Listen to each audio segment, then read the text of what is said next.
I don't know why it defaults to top chat, but whatever. Alrighty. Of course, now you're going to come back with the eyeball itching thing. Somewhere, sometime during the day, I got something that fell into my eye. It just won't go away. I mean, maybe actually gone. It's just irritated from having something in it earlier. All right, so I did do a little writing, but not on the project I set myself to do writing on. So that's my wandering mind sometimes.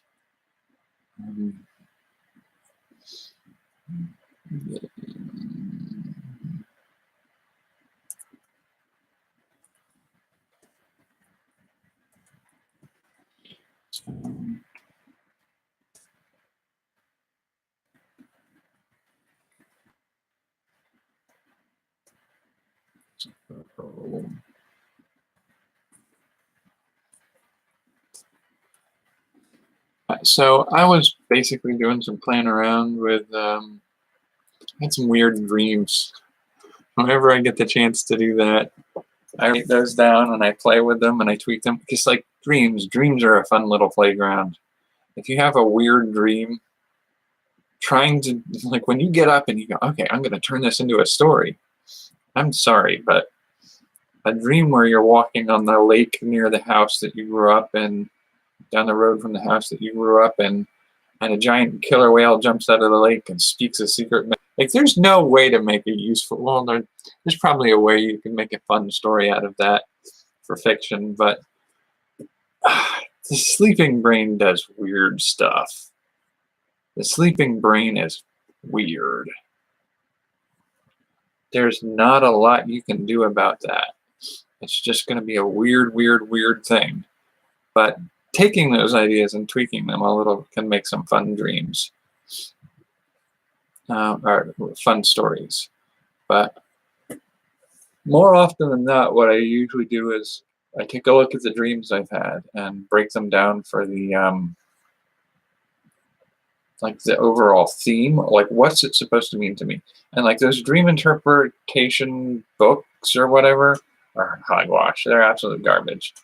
But I mean, maybe I should grab one at some point and just see what I can get from it. Because like taking a dream, taking the abstract, jumbled conjunction of a slew of ideas in your brain when you're sleeping and sort of rephrasing them or trying to catch, like, what does this mean to me is what you need to do to understand what your dream is trying to tell you. Years ago, I had a dream where I think it was early on when I was going through one of my most stressful periods of a sickness, and I had a dream where I had achieved some level of success at something or other, and I was to deliver a speech in my high school auditorium about my success. And as I was doing that, I was acutely aware of something that walked into the back of the auditorium. I was walking down the aisles, but nobody else seemed to see it. And it was this four-legged, scaly dragon / dog thing. And it was slobbering and drooling and like had acidic venom. And it was just like, this is a horror monster that nobody else could see. And I was gradually losing my cool. I was getting more and more freaked out. And then it got close to the front of the auditorium and I said, I gotta go. And I started to try to run away. And it shot out some stupid frog tongue that wrapped around my arm and started pulling me in towards it. And there was nothing I could do to get the tongue off of me. And so I ended up, I can't even remember what it was I grabbed. It was maybe like a peg leg from somebody in the audience. I can't even remember. It was such a weird, abstract thing. And I just started beating that thing on the head until it collapsed when its head crushed in. This is hard. For most people, this would be a nightmare. I think this is about as close as I get to nightmares. And it had collapsed then, and I got up. I started to scramble away from it, and then it started to pull itself back together, and I just got up and ran, and it caught me again, and it happened. I beat it back down, and I got away, and I started to get away, and I got back up, and it shot its tongue out again and wrapped around my arm, and I woke up. And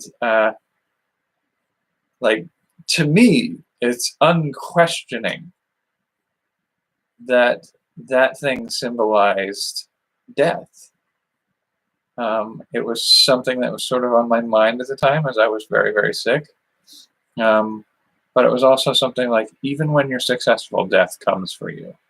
And you might be able to find ways to get space between you and it for a little bit of time, but you're never going to fully defeat it. You can't defeat death. You can't kill death. It'll always be something that gets up and comes back after you.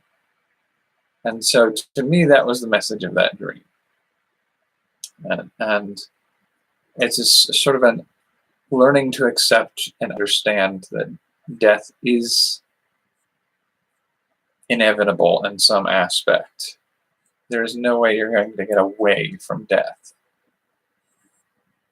Sort of make peace with the fact that that's something that could be the outcome of whatever illness or struggle you're going through. Understand that to fight it is futile. To gain some distance from it, you might be able to achieve that. It doesn't mean give up all fight, but and so like that's the message from that dream. And so like you might write a story where you do a science fiction story of a guy stranded in a space capsule alone, an escape capsule orbiting a black hole. The black hole symbolizes death in this case. And you can try as much as you want to direct a missile or drop a bomb into the black hole. And the only thing you're going to do is maybe the shockwave will bump you out a little bit further, but you're still going to be orbiting towards your death. There's no way to get away from it. Like, you can write that story. You can take that dream and bend it to make a good story. I've had a few other weird dreams. I don't usually have nightmares. Not since I was probably about 9 or 10 years old, maybe even a little bit before that. But I've had dreams of being chased by velociraptors. I've had dreams of,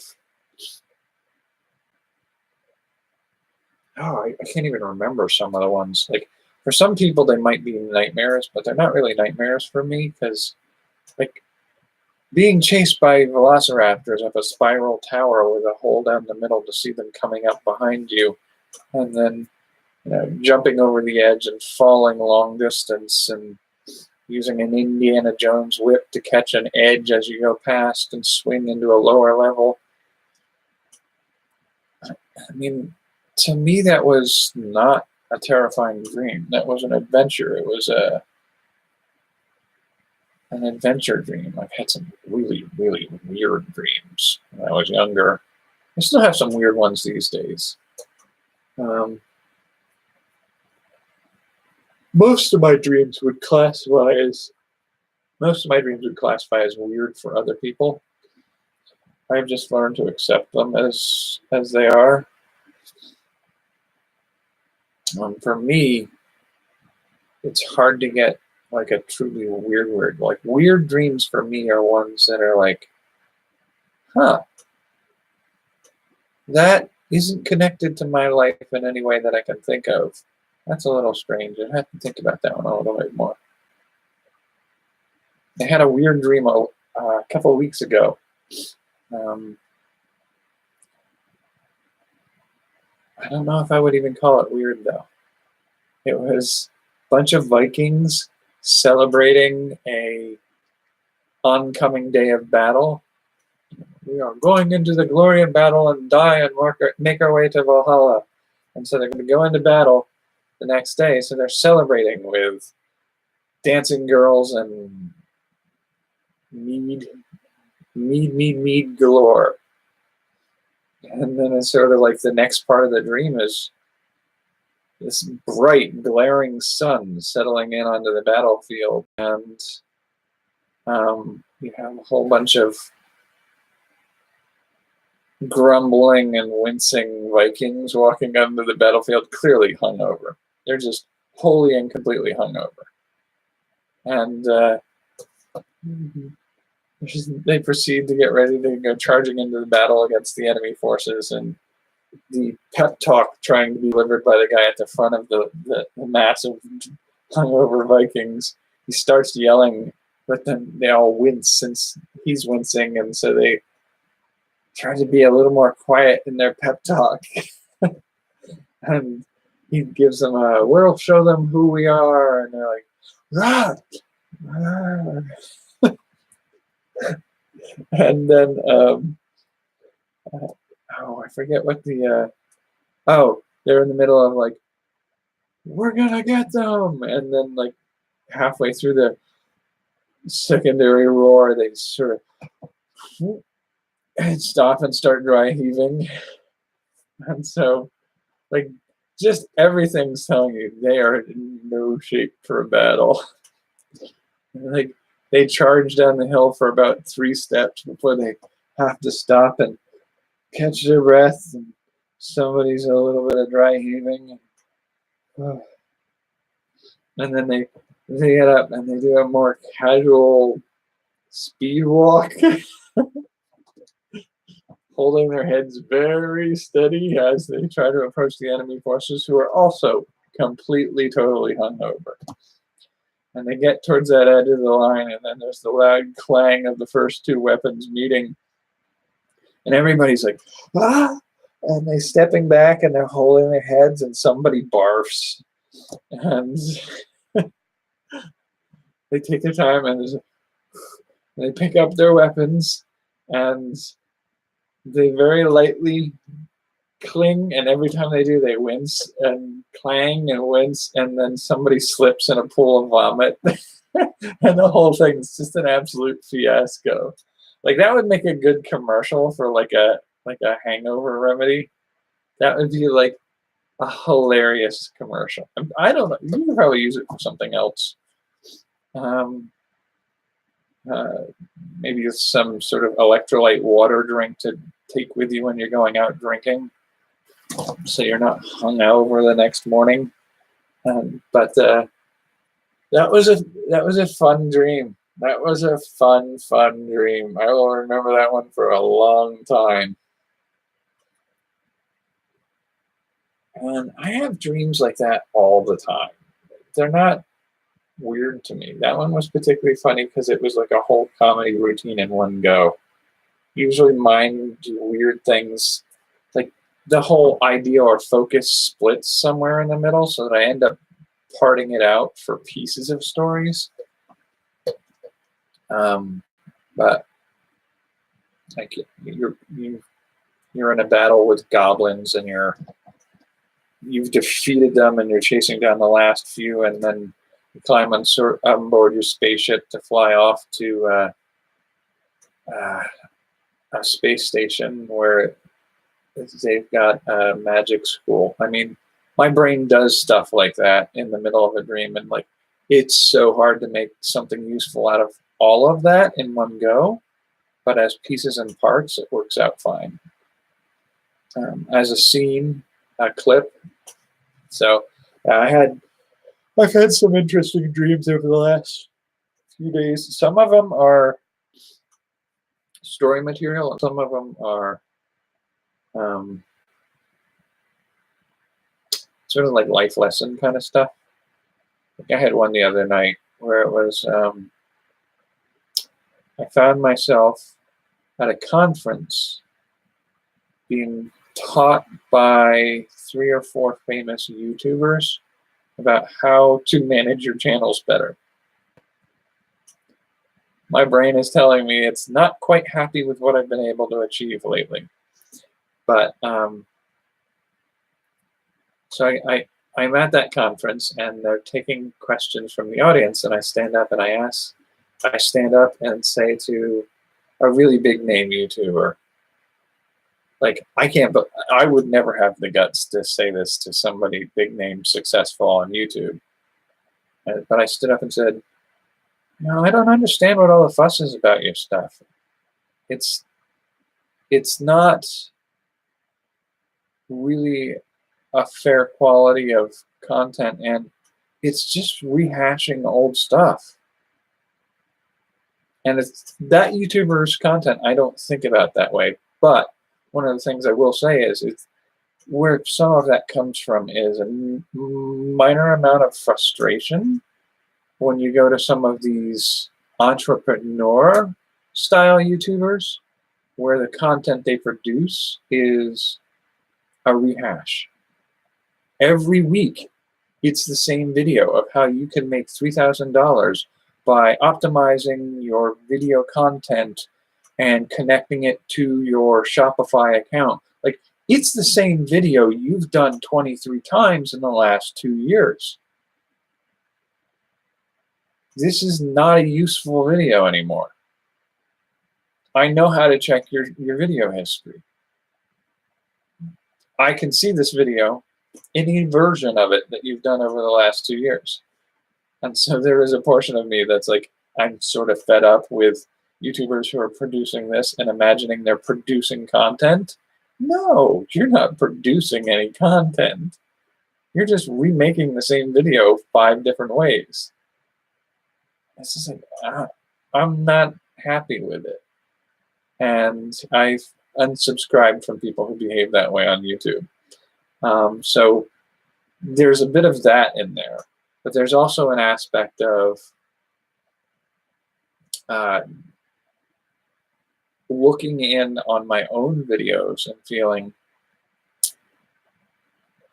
are you producing something new and interesting each video? And feeling maybe I'm not. Part of that comes from some of the ideas I have for making newer videos and not getting to do them yet. So that me standing up and stating like, you're not doing anything new or interesting, is literally me telling myself that. Are you doing something new yet? Are you working on something interesting? And I think some of that comes from the recent frustration of being sick for, the trip to Honolulu broke my ability to do a daily content, and the recovery time and reorganization, getting started on doing videos again, I'm always dissatisfied with that because I'm not making something. I'm getting ready to make something, and there's a bit of frustration with the getting ready process for me. And then getting to the point where I'm almost ready to do something and then having so many things get in my way. And then when I'm ready to get started, when I'm like, I'm going to get started on the 1st of April, and just not having the computer to do it yet, and then getting sick. Getting sick in a way I haven't been sick for several months at least.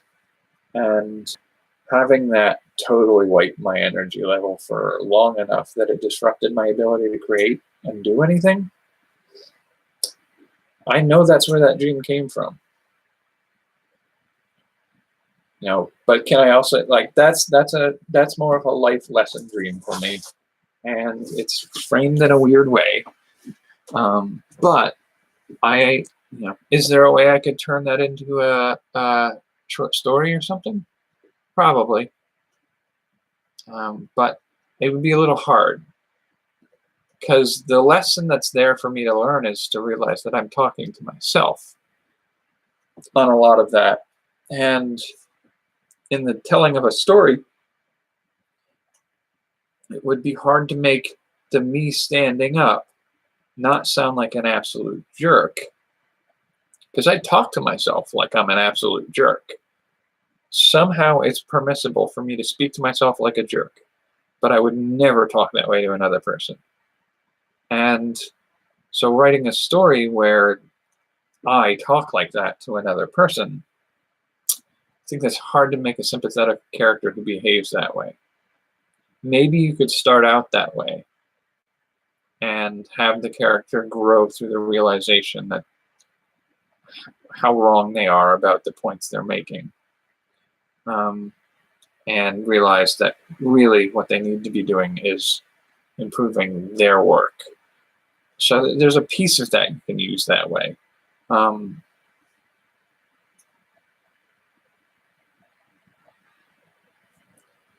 eye is driving me crazy.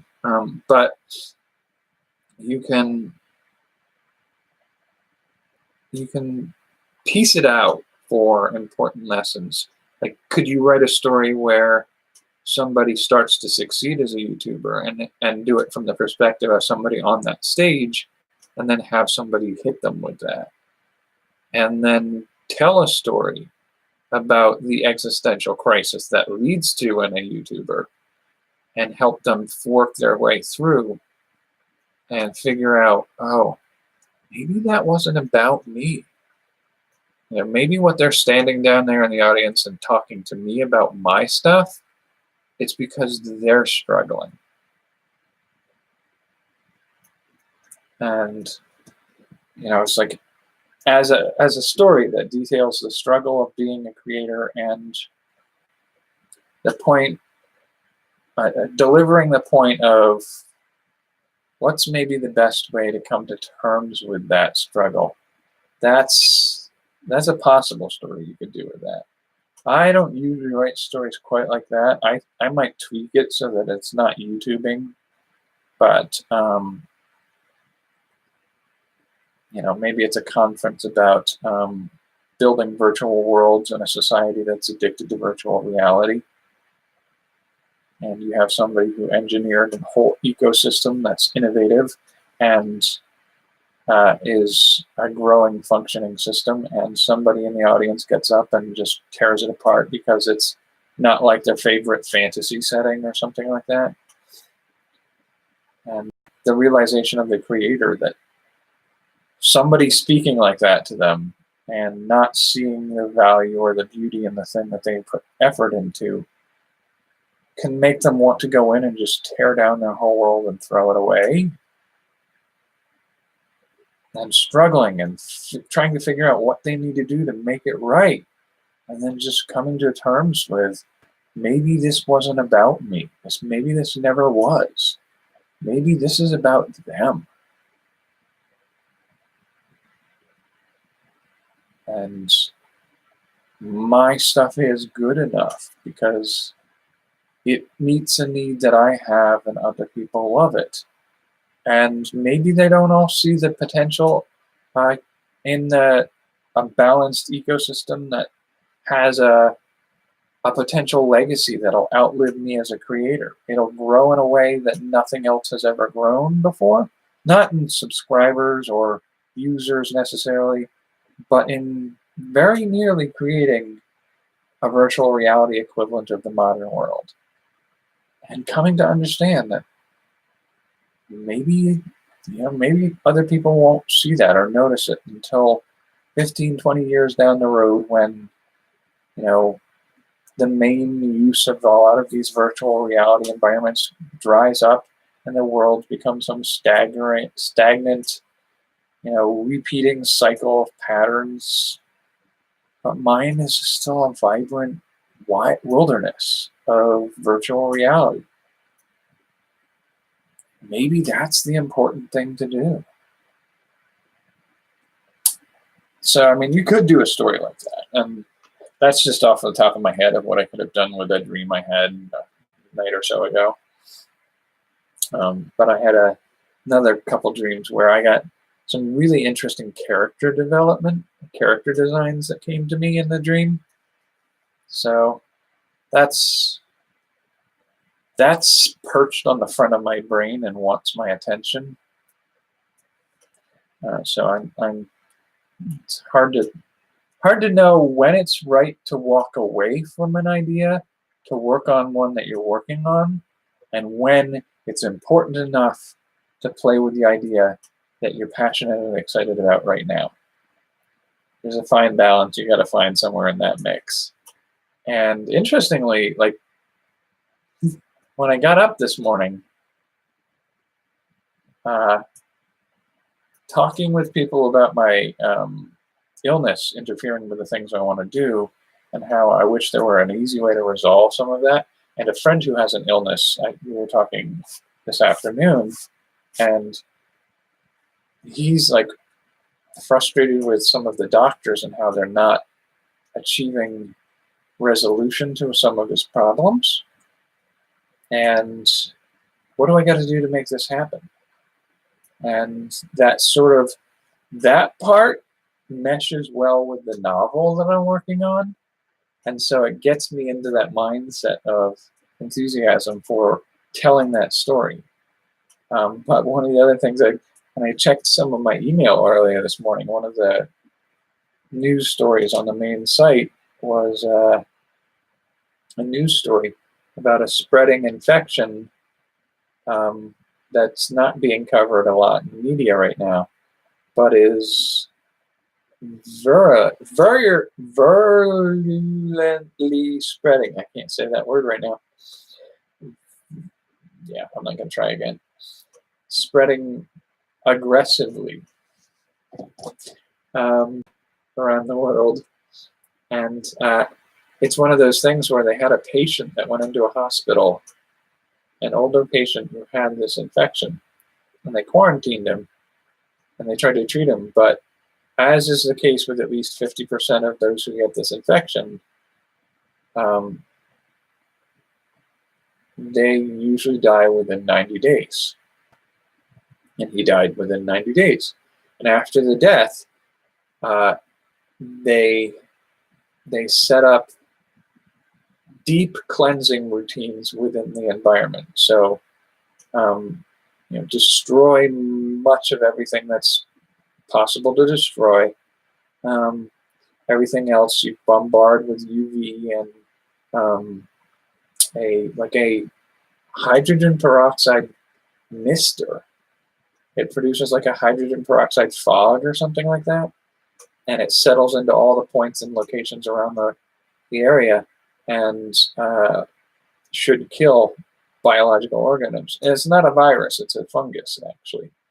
And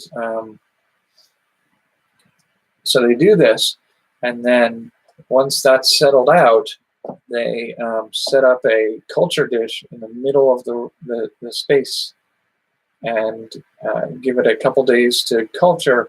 And sure enough, rapidly they see a culture of this fungus growing on there again. It's like, this is insane. Like, measures that should kill almost everything are just not affecting it. And they had to actually rip out some of the ceiling and some of the other structure of the room to eliminate it from the room. And I'm just like, wow, that is a hardy virulent.